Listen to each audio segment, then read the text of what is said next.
Unimed Unihealth নিবেদিত test টকে সবাইকে আমন্ত্রণ জানাচ্ছি। আমি ডাক্তার শারমিন নাহার শর্মা।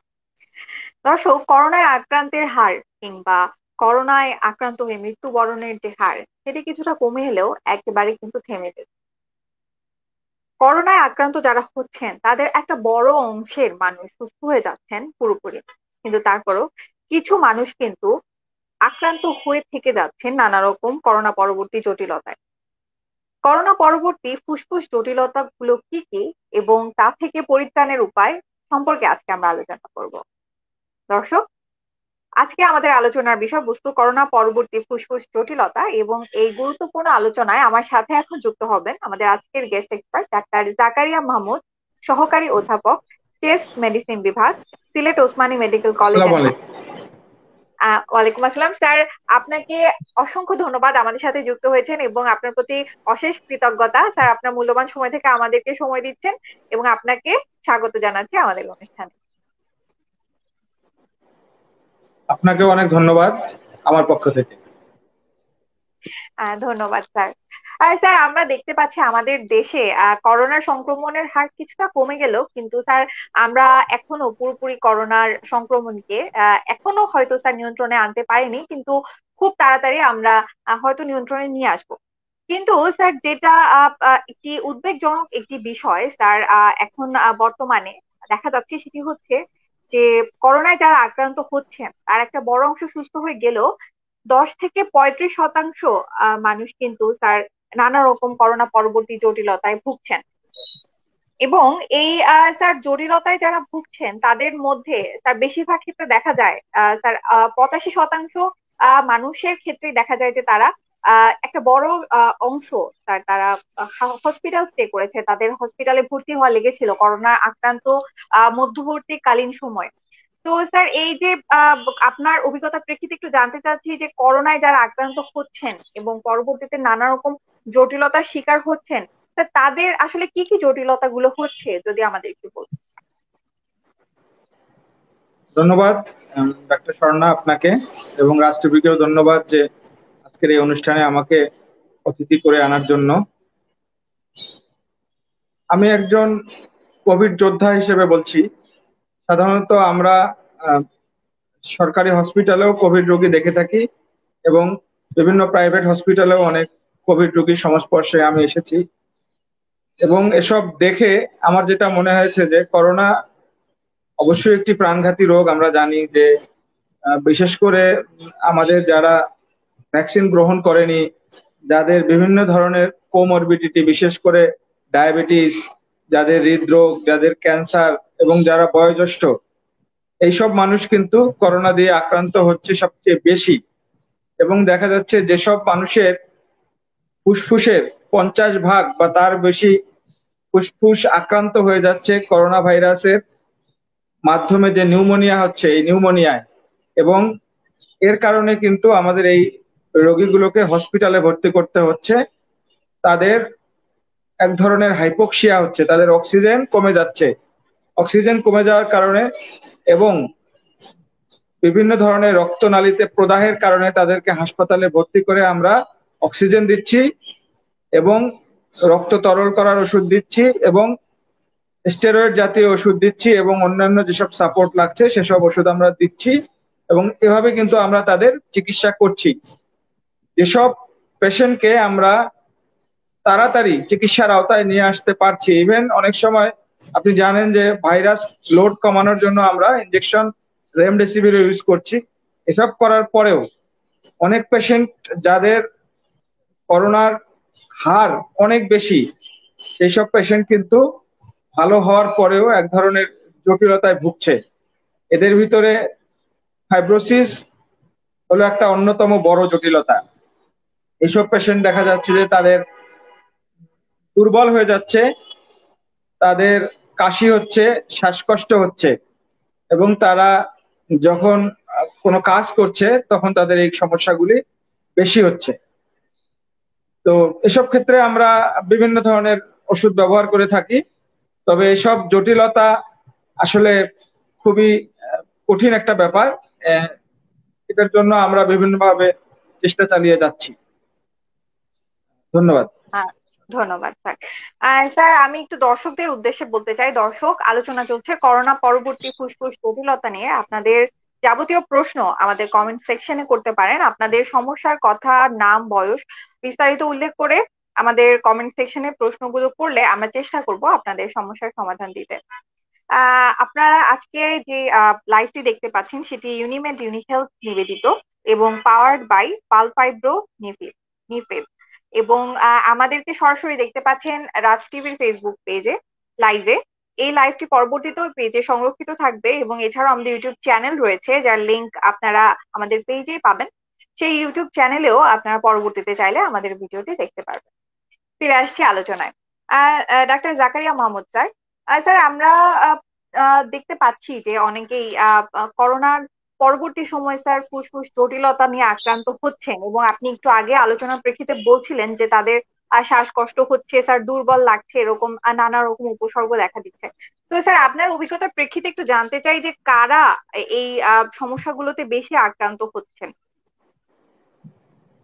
আমি আপনাকে আগেও বলেছি যে আমাদের যেসব রোগী বয়োজ্যেষ্ঠ, যাদের অনিয়ন্ত্রিত ডায়াবেটিস এবং বিভিন্ন ধরনের কোমরবিডিটি অন্যান্য রোগ রয়েছে, এসব রোগ যারা আক্রান্ত হচ্ছে তাদের ক্ষেত্রে দেখা যাচ্ছে করোনা ভাইরাসে আক্রান্তের হার কিন্তু অনেক বেশি, এবং করোনা ভাইরাস তাদের ক্ষতি করছে অনেক বেশি। বিশেষ করে তাদের ফুসফুসে 50 থেকে 60 ভাগের উপরে, ইভেন অনেক রোগী আছে যাদের 70, 80, 90 ভাগ ফুসফুস করোনা ভাইরাস দিয়ে আক্রান্ত হচ্ছে। এইসব রোগীর ক্ষেত্রে দেখা যাচ্ছে যে তারা ভালো হওয়ার পরেও তাদের কিছু জটিলতা থেকে যাচ্ছে। এসব রোগীর যে জটিলতাটা হচ্ছে, তাদের প্রধান জটিলতা হচ্ছে ফুসফুসে যে আক্রান্ত কোষগুলি, যেই কোষগুলি পুরোপুরি ধ্বংস হয়ে যাচ্ছে, সেই কোষগুলির জায়গায় ফাইব্রাস টিস্যু দিয়ে রিপ্লেসড হচ্ছে, যাকে আমরা বলতেছি ফাইব্রোসিস।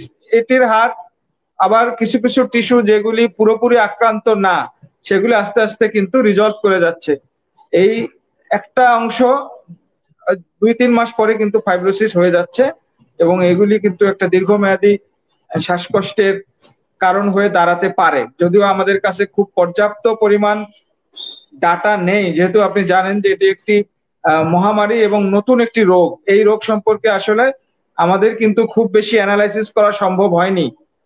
আমাদের কাছে খুব বেশি তথ্য এ সম্পর্কে নেই, যার কারণে আমরা যেসব কথা বলছি এগুলি অনেকটা ধারণার উপর করেই বলতে হচ্ছে।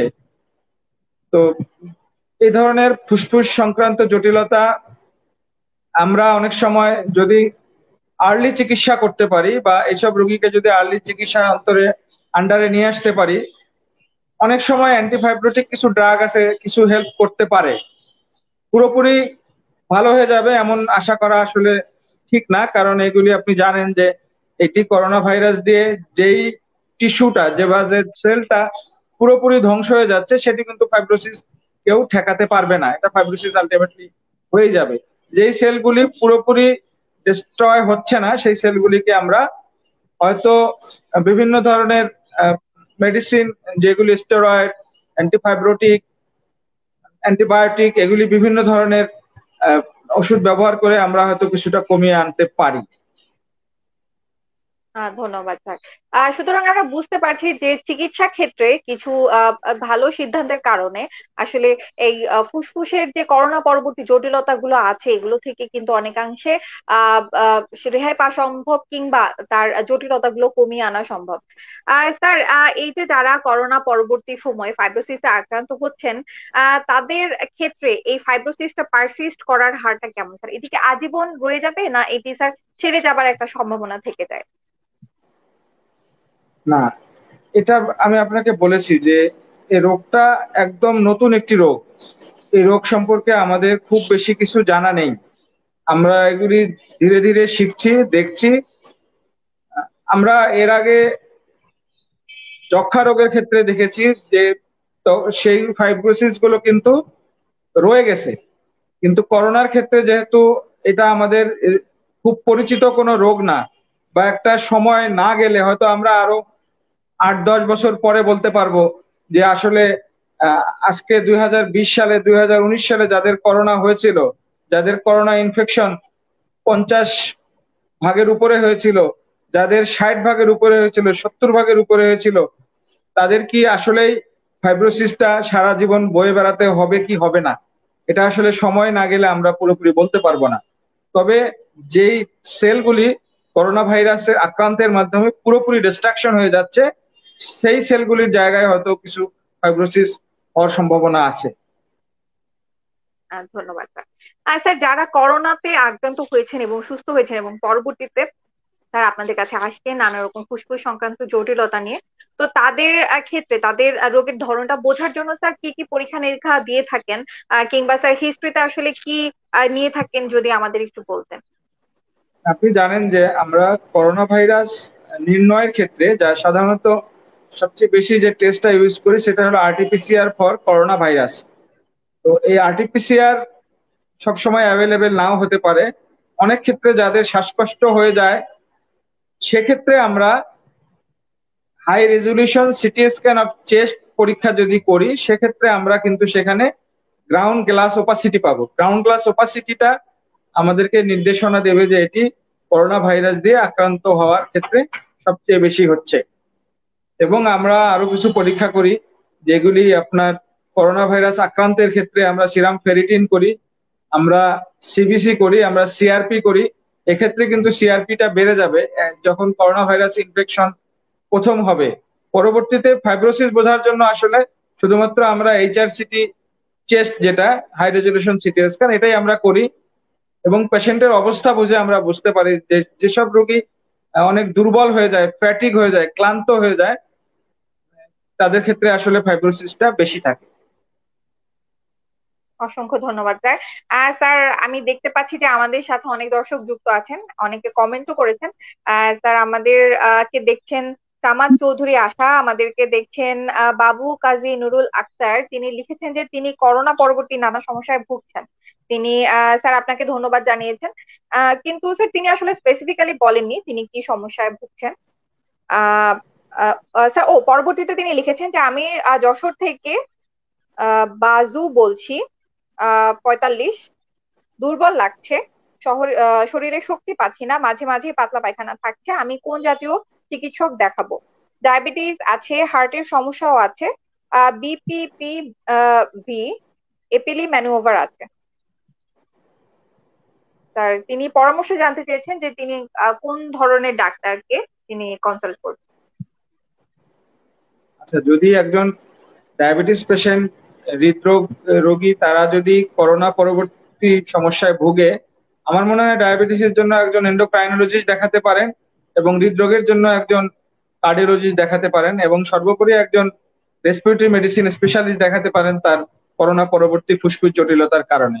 এবং তার ডায়রিয়াটা হচ্ছে অনেক সময় কিন্তু করোনা ভাইরাস যদি আহ খাদ্যনালীতে প্রবেশ করে, সেক্ষেত্রে কিন্তু খাদ্যনালীতে আপনার কিছু ডায়রিয়া হতে পারে, যেটা পরবর্তী কিছুদিন হয়তো পারসিস্ট করবে, আস্তে আস্তে ঠিক হয়ে যাবে আশা করি। ধন্যবাদ স্যার। দর্শক, আশা করি আপনারা উত্তর পেয়েছেন। আপনারা যারা আমাদেরকে দেখছেন, আপনাদের যাদের এরকম নানা রকম সমস্যায় ভুগছেন এবং আমাদের কাছ থেকে পরামর্শ আশা করছেন, তারা কমেন্ট সেকশনে কমেন্ট গুলো করে নিন। আমরা আরো কিছুক্ষণ আছি আপনাদের সাথে। স্যার, যারা করোনা পরবর্তী নানা রকম ফুসফুস জটিলতায় ভুগছেন, স্যার, যদি আমি লাং ফাইব্রোসিসের কথাই বলি, তো সেক্ষেত্রে স্যার আপনাদের পরবর্তী ট্রিটমেন্ট অ্যাপ্রোচটা স্যার কেমন হয়? করোনা পরবর্তী বিশেষ জটিলতায় যারা ভুগছেন, বিশেষ করে আপনি বলছেন লাং ফাইব্রোসিস যাদের, যদি সেই পেশেন্ট তার অক্সিজেন রিকোয়ারমেন্ট না থাকে, সেক্ষেত্রে আমাদের কিছু চিকিৎসা আছে। আমরা যেমন ব্রঙ্কোডাইলেটর দেই, আমরা ইনহেলার ইউজ করি, আমরা অনেক সময় অ্যান্টিফাইব্রোটিক ইউজ করি যাদের ফাইব্রোসিস অনেক বেশি। অনেক পেশেন্ট আছে যারা করোনার এপিসোড শেষ হয়ে যাওয়ার পরেও তাদের অক্সিজেন লাগছে 5 লিটার, 6 লিটার। অনেক সময় এই ধরনের patient antifibrotic, long term steroid, bronchodilator, inhaler, nebulization, এইসব চিকিৎসা, এবং সর্বোপরি ব্রিদিং এক্সারসাইজ। আপনি জানেন যে আমরা কিছু ব্রিদিং এক্সারসাইজ করি, যেগুলি শ্বাস নিয়ে, নাক দিয়ে শ্বাস নিয়ে বুক ফুলানো, নাক দিয়ে শ্বাস নিয়ে পেট ফুলানো, এ ধরনের ব্রিদিং এক্সারসাইজ। এছাড়া আমরা 3 বল রেসপাইরোমিটার বলে একটি মিটার আছে, এই 3 বল রেসপাইরোমিটার দিয়ে আমরা কিছু ঘন্টায় 1 মিনিট করে দিনে 8-10 বার শ্বাস নিতে দেই, যাতে একটু শ্বাসনালীর যে মাসলগুলি আছে এই মাসলগুলি অ্যাক্টিভেট হবে এবং সেই পেশেন্টগুলি করোনা পরবর্তী বিভিন্ন জটিলতা থেকে আস্তে আস্তে পুনর্বাসিত হতে পারবে। ধন্যবাদ স্যার। স্যার, যারা আক্রান্ত হচ্ছেন এবং স্যার চিকিৎসা নিচ্ছেন তাদের নিশ্চয়ই স্যার একটা ফলো আপের প্রয়োজন আছে। তো করোনা পরবর্তী সময়ে বিভিন্ন রকমের জটিলতায় যারা ভুগছেন এবং চিকিৎসা নিচ্ছেন তাদের ক্ষেত্রে স্যার ফলো আপটা কেমন হয়ে থাকে? করোনা পরবর্তী যারা বিভিন্ন জটিলতায় ভুগছেন তাদের উচিত হবে তাদের যেই সব সিস্টেমে রোগগুলি আছে, যারা বিভিন্ন ধরনের কোমরবিডিটিতে ভুগছেন, ফুসফুসের জটিলতা ছাড়াও আরো অনেক ধরনের জটিলতা আছে। ফুসফুসের জটিলতার কারণে তারা তারা হয়তো 1 মাস বা 2 মাস পর পর আপাতত বছর খানেক তাদের ফলো আপে থাকা উচিত। 1 মাস পর পর একজন করোনা বিশেষজ্ঞ, বক্ষব্যাধি বিশেষজ্ঞ এবং সেই সঙ্গে যাদের বিভিন্ন ধরনের কোমরবিডিটি আছে, যেমন যাদের ডায়াবেটিস আছে তারা এন্ডোক্রাইনোলজিস্ট, যাদের হার্টের প্রবলেম আছে তারা কার্ডিওলজিস্ট, যারা অন্যান্য গ্যাস্ট্রোএন্টারোলজিস্ট, যেই বিভাগের রোগগুলি আছে সেই বিভাগের ডাক্তারদের সঙ্গে একটি অবশ্যই 1 মাস বা 2 মাসের ভিতরে একটু ফলো আপে থাকবে এবং তারা যেন নিয়মিত ওষুধ গ্রহণ করে এবং সবাই যেন ভ্যাকসিন গ্রহণ করে। সবচেয়ে বড় কথা যেটা হলো করোনা ভাইরাসের যে ভ্যাকসিন, এই ভ্যাকসিনটা যেন সবাই গ্রহণ করে। কারণ আপনি জানেন যে করোনা ভাইরাসের ভ্যাকসিন হলো আসল মুক্তি। ভ্যাকসিন ছাড়া আসলে আমাদের মুক্তি পাওয়ার কোনো সম্ভাবনা নেই। আমরা যদি দেশের মানুষ প্রায় প্রায় সবাইকে ভ্যাকসিনের আওতায় নিয়ে আসতে পারি, সেক্ষেত্রে কিন্তু আমরা খুব তাড়াতাড়ি হয়তো আমাদের দেশ করোনা ভাইরাস থেকে মুক্ত হবে এবং যারা করোনা ভাইরাসে অলরেডি এফেক্টেড হয়েছে তারাও হয়তো পুনর্বাসনের মাধ্যমে আস্তে আস্তে স্বাভাবিক জীবনে ফিরে আসবে। সবার কল্যাণ কামনা করি। অসংখ্য ধন্যবাদ স্যার, আপনি আমার মুখের কথা কেড়ে নিয়েছেন। আমি এখনই জানতে চাচ্ছিলাম যে আসলে ভ্যাকসিনেশনের রোলটা কি, করোনা পরবর্তী ফুসফুসের জটিলতা কমানোর ক্ষেত্রে কোনো রোল আছে কিনা। তো স্যার, আপনি ভ্যাকসিন নিতে বললেন, তো স্যার যদি একটু বলতেন যে আসলে কি কারণে ভ্যাকসিনটা নেওয়া উচিত, এটার আর কোনো প্রভাব আছে কিনা ফুসফুসের কোনো করোনা পরবর্তী জটিলতা কমানোর ক্ষেত্রে? না, করোনা পরবর্তী জটিলতা কমানোর ক্ষেত্রে ভ্যাকসিনের তেমন ভূমিকা নেই, বাট ভ্যাকসিনের ভূমিকা আছে। আপনি জানেন যে এটি একটি ভাইরাস। ভাইরাস বিভিন্ন সময় মিউটেশন হচ্ছে। আপনি আজকে একটা ভাইরাস দিয়ে আক্রান্ত হচ্ছেন, ভাইরাস দ্বারা আক্রান্তের ক্ষেত্রে যে অ্যান্টিবডি তৈরি হচ্ছে তার চেয়ে ভ্যাকসিন শরীরে প্রবেশ করানোর পরে যে অ্যান্টিবডিটা তৈরি হবে সেটির পরিমাণ অনেক বেশি এবং এই ভ্যাকসিনের যে অ্যান্টিবডিটা হবে এটা প্রায় 8 মাস থেকে 1 বছর পর্যন্ত আমাদেরকে সুরক্ষা দেবে। বিভিন্ন ভ্যাকসিনের বিভিন্ন ধরনের সুরক্ষা আছে। আমাদের দেশে যে ভ্যাকসিনগুলি আমরা ব্যবহার করি, অ্যাস্ট্রাজেনেকা, সিনোফার্ম, মডার্না, ফাইজার, এগুলির ভিতরে প্রায় সবগুলি ভ্যাকসিনেরই কার্যকারিতা ভালো ভালো এবং আমরা যদি একটা একজন দুটো ভ্যাকসিন ইউজ করি কমপক্ষে 8 মাস থেকে 12 মাস আমরা কিন্তু করোনা ভাইরাসের বিরুদ্ধে একটা বড় ধরনের শক্তি অ্যান্টিবডি কাজ করবে এবং করোনা ভাইরাসকে ধ্বংস করার ক্ষেত্রে ভ্যাকসিন কিন্তু অপরিহার্য। আপনি নতুন করে কোনো করোনা ভাইরাস দিয়ে যাতে আক্রান্ত না হতে পারেন তার জন্য কিন্তু ভ্যাকসিনটা খুবই জরুরি। কারণ আপনি যতই করোনা ভাইরাস থেকে আক্রান্ত থেকে উঠে আসেন আপনি কিন্তু আবারও করোনা ভাইরাস দিয়ে আক্রান্ত হতে পারেন।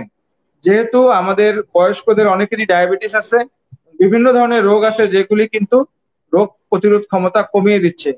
আপনি আরো জানেন যে যারা ধূমপান করে তাদের ক্ষেত্রে কিন্তু করোনা ভাইরাস আক্রান্ত হলে মৃত্যুর হার অনেক বেশি। যার কারণে প্রত্যেকটা মানুষ, শুধুমাত্র যেসব মানুষের পূর্বে ভ্যাকসিন গ্রহণ করার কারণে কোনো ধরনের রিয়াকশন হয়েছিল সেই মানুষগুলি বাদে কিন্তু আমরা বলি প্রায় সবাই, ইভেন গর্ভবতী মহিলারাও কিন্তু 13 মাস থেকে 33 মাস পর্যন্ত ভ্যাকসিন দিতে পারবে। যারা মায়ের দুধ পান করতেছে তারা ভ্যাকসিন গ্রহণ করতে পারবে, যাদের অ্যাজমা রোগ আছে তারা ভ্যাকসিন নিতে পারবে, যাদের ডায়াবেটিস আছে তারা ভ্যাকসিন নিতে পারবে। সব মানুষ ভ্যাকসিন নিতে পারবে। ভ্যাকসিনের ক্ষেত্রে কিন্তু তেমন কোনো কন্ট্রাইন্ডিকেশন নাই। যার কারণে ভ্যাকসিন গ্রহণ করতে হবে আমাদেরকে সবাইকে।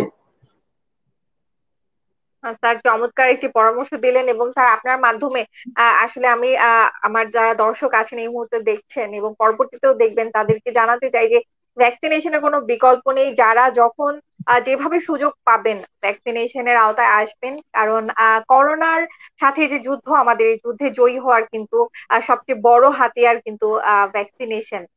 এবং এই হাতিয়ারকে অবহেলা করার একেবারেই সুযোগ নেই। দর্শক, আপনারা দেখছেন ইউনিমেড ইউনি হেলথ নিবেদিত কেস টক, এবং আমরা আজকে আলোচনা করছি করোনা পরবর্তী ফুসফুস জটিলতা নিয়ে, এবং আমাদের আজকের অনুষ্ঠানটি স্পন্সর্ড বাই পাল ফাইব্রো এবং নিফ্যাব। করোনা পরবর্তী ফুসফুস জটিলতা নিয়ে নানা রকম আলোচনা স্যার করলাম।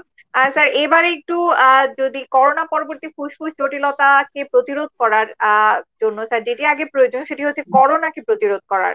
তো এবারে যদি একটু আপনার কাছে জানতে চাই স্যার, যে করোনার সাথে আমাদের যে যুদ্ধ, এই যুদ্ধে স্যার আমাদেরকে জয়ী হওয়ার জন্য আর কি কি করতে হবে?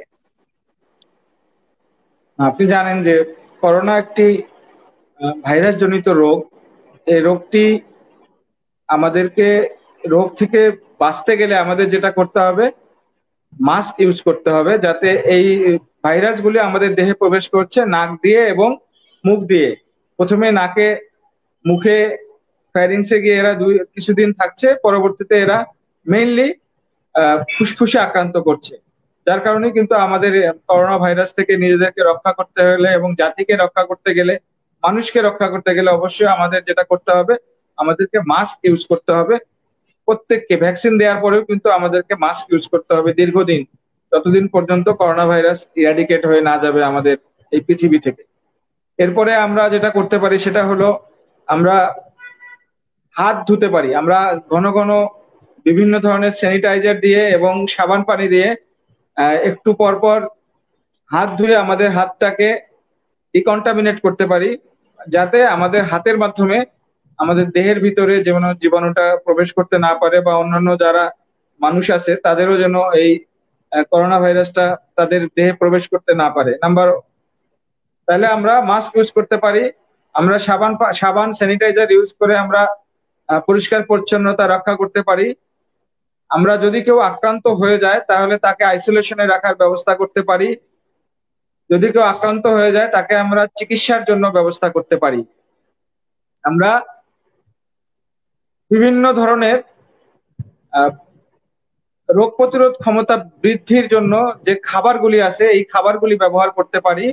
অনেক খাবার আছে, যেমন আপনার প্রোটিন, কার্বোহাইড্রেট, ফ্যাট, এগুলি কিন্তু আপনার প্রোটিনটা বিশেষ করে রোগ প্রতিরোধ ক্ষমতা বাড়ানোর জন্য অনেক ভালো।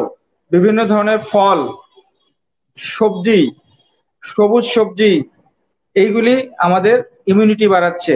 লেবু, পেয়ারা, এগুলি আমাদের ভিটামিন সি দিচ্ছে। আপনি রোদে গেলে ভিটামিন ডি পাচ্ছেন। এছাড়াও ভিটামিন ডি আপনি প্রতি সপ্তাহে একটা করে 20,000 ভিটামিন ডিও আমরা গ্রহণ করতে পারি। এগুলি আমাদের রোগ প্রতিরোধ ক্ষমতা বৃদ্ধি করবে। আমরা যারা ডায়াবেটিক পেশেন্ট, আমরা ডায়াবেটিসটাকে অবশ্যই নিয়ন্ত্রণে রাখবো, কারণ ডায়াবেটিস পেশেন্ট যদি ডায়াবেটিস নিয়ন্ত্রণে থাকে, তার রোগ হলে সে ক্ষতিগ্রস্ত হবে কম। বাট ডায়াবেটিস রোগী যাদের রোগ নিয়ন্ত্রণে নাই, সে ক্ষতিগ্রস্ত হবে সবচেয়ে বেশি। আমরা যারা স্মোক করে তারা যেন স্মোক বন্ধ করে দেয়, এবং স্মোক না করার জন্য আমরা মানুষকে উজ্জীবিত করব। এছাড়াও যেসব কোমরবিডিটি আছে, যাদের ব্লাড প্রেশার আছে, তারা যেন ব্লাড প্রেশার কন্ট্রোলে রাখে। যাদের ক্যান্সার আছে তারা যেন ক্যান্সারটাকে চিকিৎসার মাধ্যমে ভালো রাখতে পারে, এবং জনবহুল স্থানগুলো আমরা যেন এড়িয়ে চলি। বিশেষ করে মাছের বাজার বা অনেক বাজার, এখন যেহেতু কোনো লকডাউন নেই, এখন কিন্তু সবাই সবকিছু করছে, দোকানপাট খোলা, ব্যবসা প্রতিষ্ঠান খোলা। কিন্তু আমাদের ভুলে গেলে চলবে না যে ভাইরাস কিন্তু এখনো শেষ হয়ে যায় নাই, ভাইরাস এখনো আছে। আমাদের একটা ভাইরাসের একটা অ্যাটাক হয়েছে, আপনি দেখেছেন যে একটা ঢেউ উঠেছে, হ্যাঁ, একটা ঢেউয়ের চূড়ায় আমরা ছিলাম, চূড়া থেকে আমরা এখন নেমে যাচ্ছি। আপনি জানেন যে আমাদের কিন্তু কিছুদিন আগেও করোনা ভাইরাসে মারা যেত প্রতিদিন 250 করে মানুষ। এখন মারা যাচ্ছে 150-র মতো। তো ঢেউটা আস্তে একটু ডেক্লাইন হয়েছে, যেহেতু আমরা লকডাউনে ছিলাম কিছুদিন, এবং কিছুদিন আমরা এগুলি নিয়ম কানুন মেনে চলেছি।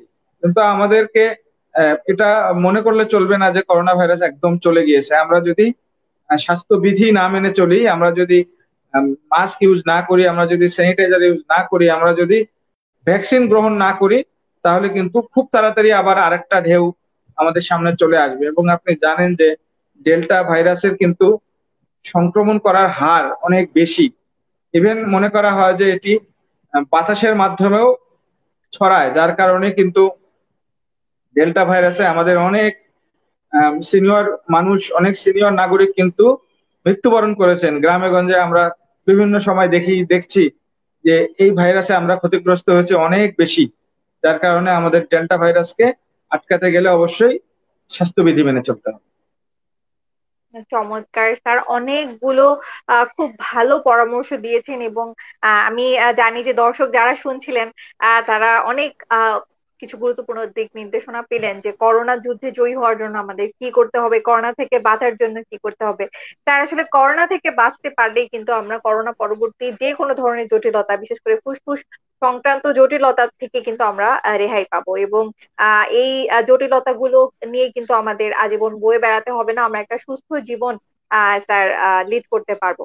স্যার অসংখ্য ধন্যবাদ আপনাকে, আমাদের অনুষ্ঠানে এসেছেন। আমাদের অনুষ্ঠানের সময় স্যার একেবারেই শেষ পর্যায়ে, স্যার বিদায় নেবার সময় এসেছে। তো স্যার সামগ্রিক ভাবে যদি করোনা পরবর্তী ফুসফুস জটিলতা থেকে বেঁচে থাকার জন্য স্যার দুই একটি পরামর্শ আমাদের দর্শকদের উদ্দেশ্যে দিতেন। করোনা পরবর্তী ফুসফুস জটিলতা আমি আগেও বলেছি যে যাদের 50 ভাগের বেশি ফুসফুস আক্রান্ত হয়েছে, তাদের অবশ্যই করোনা থেকে ফিরে আসার পরেও অনেকদিন নিজের কেয়ার গ্রহণ করতে হবে। তারা প্রথম দিকে হয়তো অ্যান্টিফাইব্রোটিক যেসব ওষুধ আছে অনেক সময় সেগুলি কিছু কাজে লাগে, বাট এগুলি এটা যেহেতু প্রোগ্রেসিভ কোনো ফাইব্রোসিস নাই, ফাইব্রোসিসটা করোনা ভাইরাস থেকে ফিরে আসার পর সেক্ষেত্রে আর ফাইব্রোসিস হওয়ার সম্ভাবনা কম। যেটুক ফাইব্রোসিস হয়ে যাওয়ার এই এর ভিতরেই হয়তো হয়ে যাবে আর কি। সেক্ষেত্রে আমরা এই পেশেন্ট গুলিকে পুনর্বাসনের জন্য বলবো যে তারা যেন ব্রিদিং এক্সারসাইজ করে, তারা যেন ফুসফুসটাকে স্ট্রং রাখার জন্য হালকা এক্সারসাইজ করে, অ্যারোবিক এক্সারসাইজ করে, সাইকেল চালায়, সাঁতার কাটে, তারা যেন অ্যাক্টিভ থাকে, তারা যেন ধূমপান পরিত্যাগ করে, ডায়াবেটিসটাকে কন্ট্রোল রাখে, তারা ব্রঙ্কোডাইলেটর ইউজ করে, তারা যেন ইনহেলার ইউজ করে, যাদের শ্বাসকষ্ট তারা যেন ইনহেলার ইউজ করে, এবং যাদের শ্বাসকষ্ট নাই তারা যেন তাদের নিজের যত্ন নেয়, তারা অ্যাক্টিভ থাকে। এবং ব্রিদিং এক্সারসাইজ কিন্তু একটা খুব ইম্পর্টেন্ট ব্যাপার।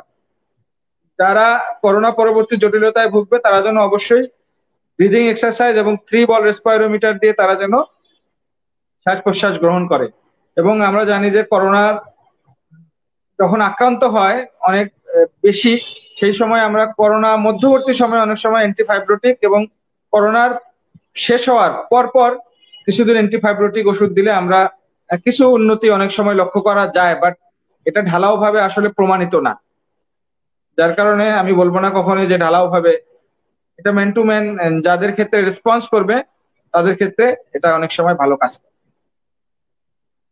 তো অসংখ্য আপনাদেরকে ধন্যবাদ। অনেক ধন্যবাদ,